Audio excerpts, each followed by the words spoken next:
Heist on the Mars Express by Mira Corry. The Mars Express rattled through the freezing desert, wheels throwing up a cloud of crimson dust.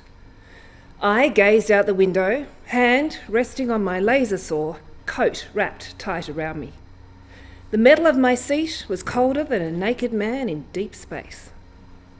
A train car door slammed nearby, interrupting me from my consideration of rolling red hills and almost making me spill the premium helium-infused whiskey I kept in a flask at my hip.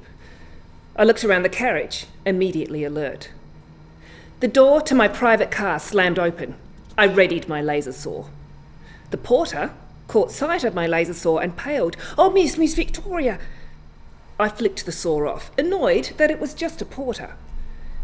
"Are you trying to confiscate my laser saw again? I told the conductor she could take it away, embedded in her torso." Well, no, definitely not. You're a private eye, right?" I smiled. Never miss a chance to advertise.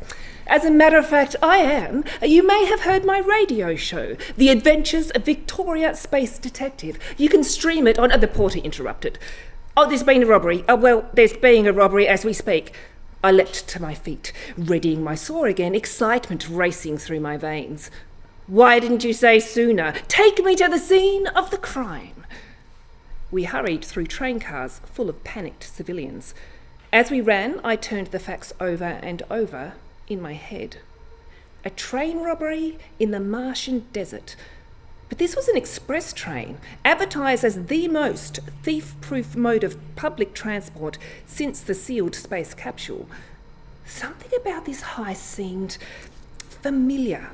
The style, the ambition, the very thought made my heart race. Could it be her, my lifelong nemesis? "Oh, my lady, we're here," the porter shouted.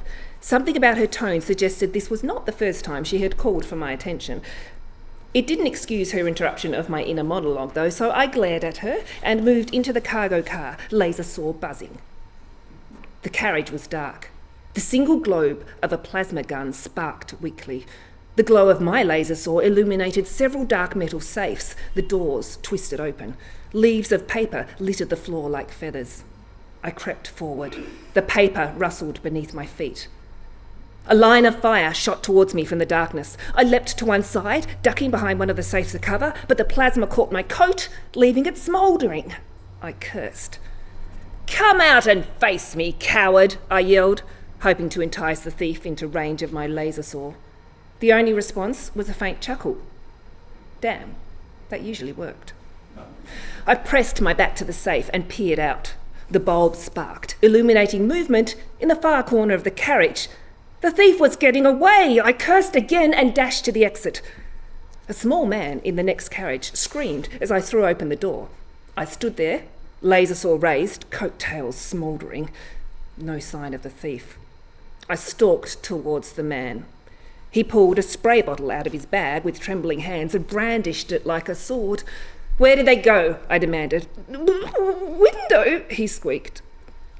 I launched myself out the holographic window, which glitched as I passed through it. The cold hit me like a meteor. I clambered onto the roof of the train and stood unsteadily. The thief was waiting for me there. She sat atop a horse, silhouetted against the moving landscape. "Victoria, the space detective," she said. Her voice was deep, gravelly, and unfamiliar. It wasn't her then. My pulse slowed. She pulled a tiny radio from her coat pocket and switched it on.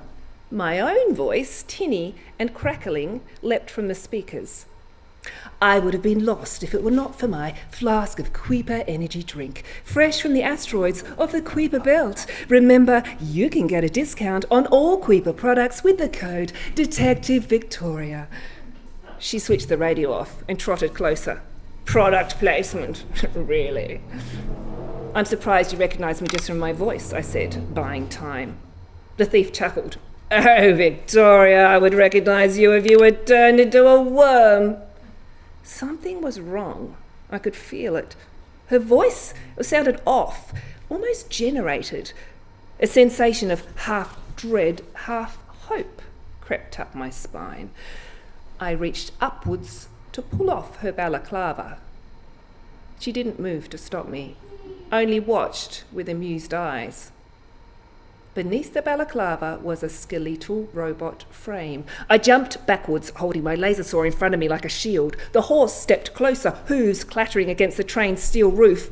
"Who are you?" I said, shaking. This was all wrong. "Don't you recognise me?" said a voice from somewhere. "Never mind, you soon will." I watched in horror as the horse's skin began to slowly peel back, revealing a person standing within, and it was her, Stephanie, my lifelong arch-nemesis. How had I missed this? "You won't escape this time," I said with false confidence, a familiar line. I always told her that. Stephanie grinned widely. "Are you sure about that?" Her voice was higher now, no longer run through a charger. She hoisted a bunch of stolen cash over her shoulder and leapt straight up into the sky. "You've forgotten my galaxy-painted to jetpack again," she shouted through the rushing wind. I ran forward, but I knew I was powerless to stop her. Stephanie had always been smarter than me. "Curse you!" I yelled helplessly.